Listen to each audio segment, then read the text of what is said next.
안녕하세요. 성경 읽는 시간입니다. 오늘은 어제에 이어서 에스라 4장부터 5장, 6장의 말씀을 보도록 하겠습니다. 이제 이스라엘 사람들이 성전을 재건축하기 시작했어요. 제사도 같이 지내고. 이제 좀 아름다운 날들이 쭉 펼쳐지면 참 좋을 것 같은데, 그동안 성경을 봐서는 좀 그러기 힘들 것 같지 않나라는 생각이 먼저 드는 것이 있고요. 그리고 과연 에스라는 등장을 할 것인가? 전체적인 맥락을 봤을 때 지금쯤 오늘쯤 에스라가 나와야 되거든요. 과연 에스라는 사람일지 아니면 뭔가 다른 것일지 같이 궁금증을 가지고 보도록 하겠습니다. 먼저 에스라 4장의 말씀을 보겠습니다. 유다와 베냐민의 대적은 사로잡혀갔다가 돌아온 사람들이 주 이스라엘의 하나님의 성전을 짓고 있다는 말을 듣고서 스룹바벨과 각 가문의 우두머리들에게 와서 말하였다. 아시리아 왕 에살핫돈이 우리를 여기로 데려왔을 때부터 이제까지 우리도 당신들과 마찬가지로 당신들의 하나님을 섬기며 줄곧 제사를 드려왔으니 우리도 당신들과 함께 성전을 짓도록 하여 주시오. 오히려 이 사람들이 성전을 지키고 그러고 있었던 것 같네요. 느낌상. 스룹바벨과 예수아와 그 밖에 이스라엘 각 가문의 우두머리들이 그들에게 대답하였다. 당신들과는 관계가 없는 일이요. 주 우리의 하나님께 성전을 지어드리는 것은 우리가 할 일이요. 페르시아 왕 고레스가 우리에게 명령한 대로 주 이스라엘의 하나님의 성전을 짓는 것은 오로지 우리가 할 일이요. 이 말을 들은 그 땅 백성은 성전 짓는 일을 방해하여 유다 백성의 사기를 떨어뜨렸다. 그들은 고문관들을 매수하면서까지 성전을 짓지 못하게 하였다. 이러한 방해는 페르시아 왕 고레스가 다스리던 모든 기간뿐만 아니라 페르시아 왕 다리우스가 통치하던 때까지 이어졌다. 제 생각은 그냥 같이 하면 또 빨리 되고 좋을 것 같긴 하거든요. 느낌상. 왜 굳이 일을 이렇게 꼬이게 만드는지 모르겠네요. 아하수 에로가 왕위에 오르니 대적들은 유다 주민과 예루살렘 주민을 고발하는 글을 올렸다. 아닥사스다 때에도 비슬람과 미드르닷과 다브엘과 그 밖의 동료 관리들이 페르시아의 아닥사스다 왕에게 글을 올렸다. 그 편지는 아람 글로 적었고 번역이 되었다. 르훔 사령관과 심세 서기관은 예루살렘 주민을 고발하는 상소문을 아닥사스다 왕에게 썼다. 그때의 상소를 올린 사람은 르훔 사령관과 심세 서기관과 동료들과 그 밖에 디나 사람과 아바삿 사람과 다블레 사람과 아바세 사람과 아렉 사람과 바빌로니아 사람과 수산 사람과 대해 사람과 엘람 사람과 귀족 오스납발이 사마리아의 여러 성과 유프라테스강 서쪽 여러 지방에 이주시킨 민족들이다. 굉장히 많은 게 지나갔네요. 다음은 이들이 보낸 상소문의 내용이다. 유프라테스강 서쪽에 있는 신하들이 아닥사스다 임금님께 아뢰입니다.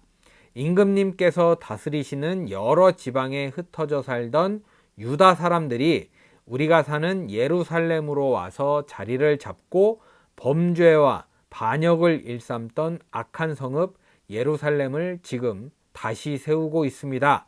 기초를 다시 다지고 성벽을 쌓아 올리고 있습니다. 이 일을 임금님께 아뢰입니다. 성벽 쌓는 일이 끝나고 그 성읍이 재건되면 그들은 세금과 조공과 관세를 바치지 아니할 것이며 틀림없이 국고에 손해를 끼칠 것입니다.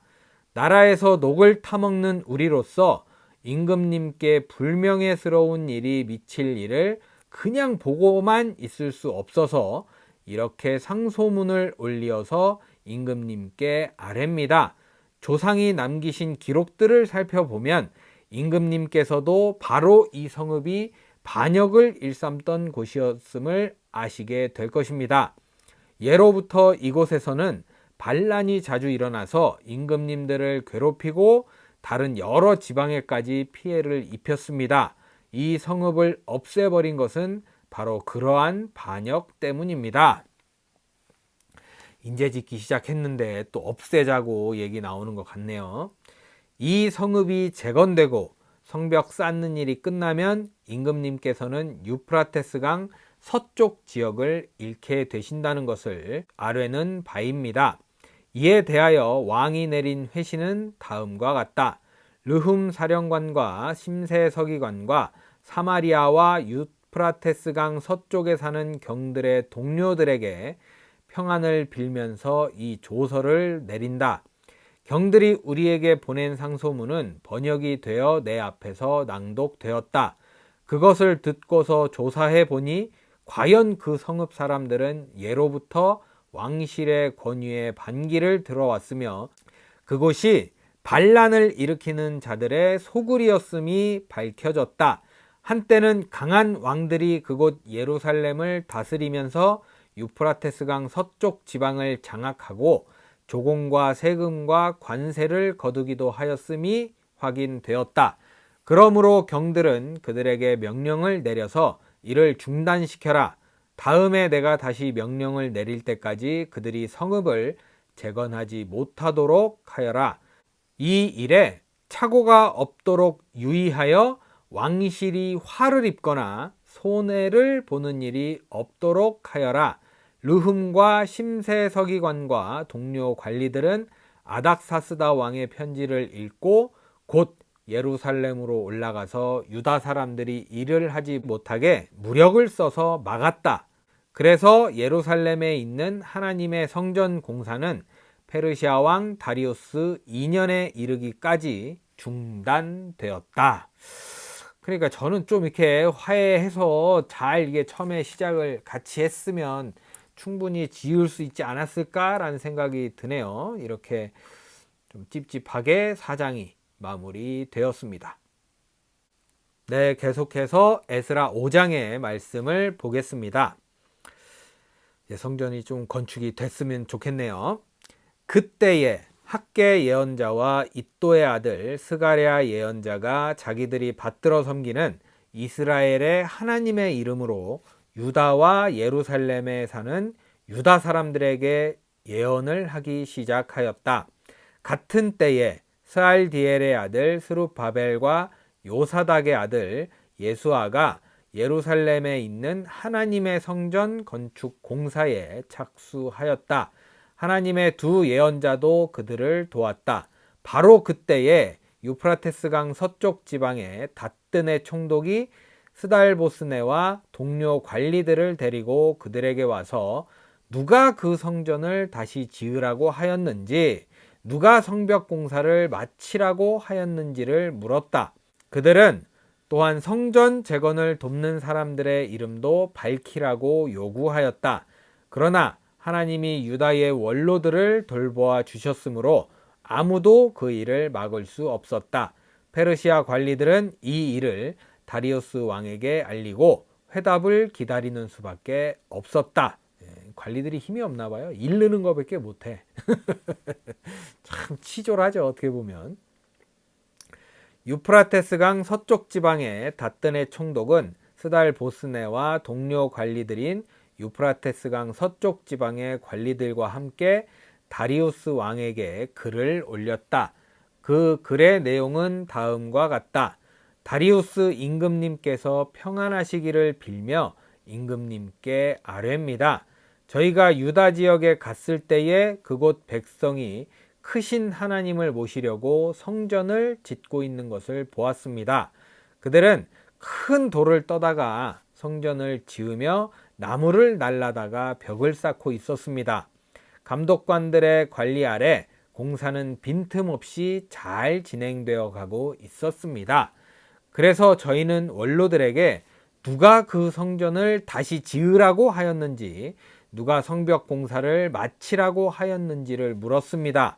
또한 임금님께 공사 책임자들의 명단을 만들어서 알려드리려고 그들의 이름도 물었습니다.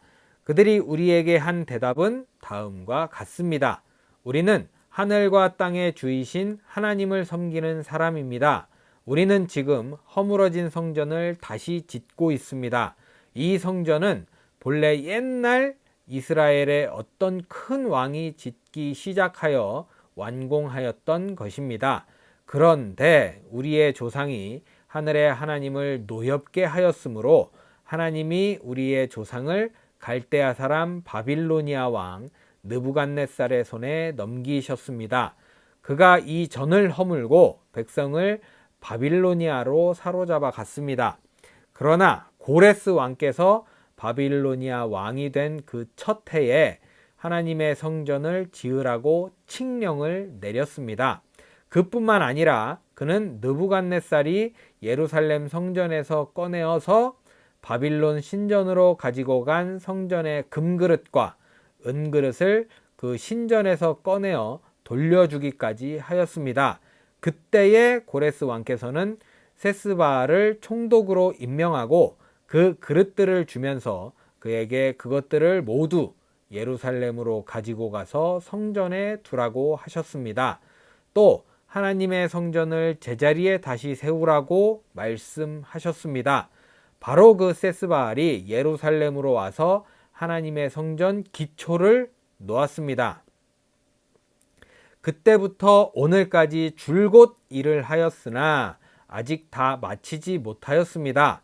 아뢰옵기 황송하오나 임금님께서 바빌론의 왕실 문서 창고를 살펴보시고 정말 고레스 왕께서 예루살렘에다가 하나님의 성전을 다시 지으라고 칙령을 내리신 적이 있는지 알아보시는 것이 좋겠습니다.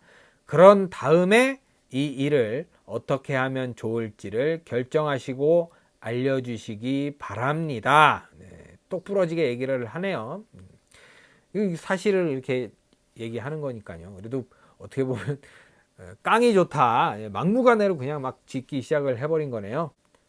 이렇게 불도저처럼 밀어붙이는 이스라엘 사람들을 본 게 처음이 아닐까라는 생각이 들면서 뭔가 좀 뿌듯한 마음으로 5장이 마무리되었습니다. 네, 끝으로 에스라 6장의 말씀을 보겠습니다. 이에 다리우스 왕이 명령을 내려 바빌론에서 옛 귀중본들을 두는 서고들을 조사하도록 하였다. 메대지방 앙메다궁에서 두루마리가 하나 발견되었는데 거기에는 다음과 같이 적혀 있다. 고레스 왕 1년에 왕께서 예루살렘에 있는 성전에 관하여 칙령을 내리시다. 희생 제사를 드리던 바로 그곳에 성전을 다시 세워라. 기초를 튼튼히 다지고 성전의 높이와 너비는 각각 60자가 되게 하고 벽은 돌 3겹에 나무 1겹씩 쌓아라. 비용은 국고에서 대주어라. 느부갓네살이 예루살렘에 있는 성전에서 꺼내어서 바빌론으로 가지고 온 성전의 금그릇과 은그릇을 돌려보내어 예루살렘 성전으로 옮기게 하고 성전 안 본래 있던 자리에 두도록 하여라. 이제 유프라테스강 서쪽 지방의 닷든의 총독과 스달 보스네와 경의 동료 관리들과 유프라테스강 서쪽 지방에 있는 관리들은 건축 공사 지역에 접근하지 않도록 하여라. 성전 짓는 일을 막지 말고 유다의 총독과 원로들이 자기들의 성전을 옛터에 짓도록 그대로 두어라. 내가 이제 지시한다. 경들은 성전을 짓는 유다의 원로들을 도와라. 성전 공사에 드는 비용은 국고에서 될 터이니 유프라테스강 서쪽 지방에서 거둔 세금에서 그 비용을 어김없이 주어서 일이 중단되지 않게 하여라. 예루살렘의 제사장들이 하늘의 하나님께 번제를 드리는데 필요하다고 하는 것들은 무엇이든지 내주어라. 숫송아지든지 순양이든지 어린 양이든지 또는 밀이든지 소금이든지 포도주든지 기름이든지 그들이 요구하는 대로 어김없이 날마다 주도록 하여라. 그래서 그들이 하늘의 하나님이 기뻐하시는 희생 제사를 드리게 하고 왕과 왕자들이 잘 살 수 있도록 기도하게 하여라. 한 방에 끝나버리네요, 정리가. 나는 또 다음과 같이 지시한다. 내가 내린 이 칙령을 고치는 자는 그의 집에서 들보를 뽑아서 내다 세우고 거기에 그를 매달아라. 그 집은 이에 대한 벌로 거름더미를 만들어라. 어떤 왕이나 어떤 민족이 나의 칙령을 거역하여 이것을 고치거나 예루살렘 성전을 파괴하면 거기에 이름을 두신 하나님이 그들을 없애버릴 것이다. 이것은 나 다리우스의 명령이니 경들은 지체 없이 실시하여라. 그래서 유프라테스 서쪽 지방의 다뜨네 총독과 스달 보스네와 동료 관리들은 다리우스 왕이 내린 조서에 지시된 대로 신속하게 처리하였다. 학계 예언자와 id도의 아들 스가랴가 성전 공사를 격려하였다. 유다의 원로들은 계속하여 성전을 지었고 공사는 순조롭게 진행되었다. 그들은 이스라엘의 하나님의 명과 페르시아 왕 고레스와 다리우스와 아닥사스다의 칙령을 따라서 성전 짓는 일을 끝낼 수 있었다. 다행이네요. 성전 건축이 끝난 것은 다리우스 왕 6년 아달월 3일이다. 그때에 제사장들과 레위 사람들과 사로잡혀갔다가 돌아온 사람들과 모든 이스라엘 백성은 기뻐하면서 하나님의 성전 봉헌식을 올렸다. 하나님께서 이 성전을 바치면서 그들은 숫소 100마리와 순양 200마리와 어린 양 400마리를 바치고 온 이스라엘을 위한 속죄 제물로는 이스라엘 지파의 수대로 순염소 12마리를 바쳤다. 그렇게 한 다음에 그들은 갈래별로 제사장을 세우고 무리별로 레위 사람을 세워서 모세의 책에 기록된 대로 예루살렘에서 하나님을 섬기는 일을 맡아보게 하였다. 사로잡혀갔다가 돌아온 이들은 첫째 달 14일에 유월절을 지켰다. 제사장들과 레위 사람들은 일제히 몸을 씻고서 정결 예식을 치렀다. 그런 다음에 레위 사람들은 돌아온 이들 모두와 동료 제사장들과 자기들이 먹을 유월절 양을 잡았다. 잡혀갔다가 돌아온 이스라엘 자손들이 그것을 먹었다. 그 땅에 살던 이방 사람들에게서 부정을 탔다가 그 부정을 떨어버리고 주 이스라엘의 하나님을 찾아온 이들도 그들과 함께 유월절 양고기를 먹었다. 그들은 이래 동안 무교절을 즐겁게 지켰다. 주님께서 아시리아 왕의 마음을 돌이켜서 그들에게 호의를 베풀도록 하셨으므로 그들은 힘을 얻었다. 그들은 주 이스라엘의 하나님이신 하나님의 성전을 다시 지을 수 있었으므로 한없이 기뻤다. 참 좋네요. 이렇게 기뻤다. 이 단어 되게 오랜만에 반갑게 아름답게 보는 것 같은데 이렇게 기쁜 마음으로 6장이 마무리되었습니다. 네, 이렇게 해서 오늘 에스라 4장부터 6장의 말씀까지 모두 읽어봤습니다. 결국 에스라는 등장하지 않았습니다. 내일이 이제 에스라의 마지막 시간이거든요. 이쯤 되면 이 성경의 저자가 에스라가 아닐까라는 생각을 하게 되는데 과연 내일 그 모든 의문이 풀릴지 기대를 해보도록 하겠습니다. 그리고 오늘 우리는 봤죠. 이렇게 한없이 기뻐하는 이스라엘 사람들, 주님 안에서 이렇게 성전 지었다고 한없이 기뻐하고 예배 드리잖아요. 오늘 우리 하루도 이렇게 하나님 안에서 이렇게 좀 기뻐하고 한없이 즐거워할 수 있는 그런 하루가 되면 어떨까라는 생각이 듭니다. 여러분들 오늘 복된 하루 잘 보내시고요. 이렇게 기뻐하고 즐거워하는 하루 보내세요. 저는 내일 에스라 7장부터 10장의 말씀을 들고 찾아오도록 하겠습니다. 오늘도 함께 해주신 여러분 감사합니다.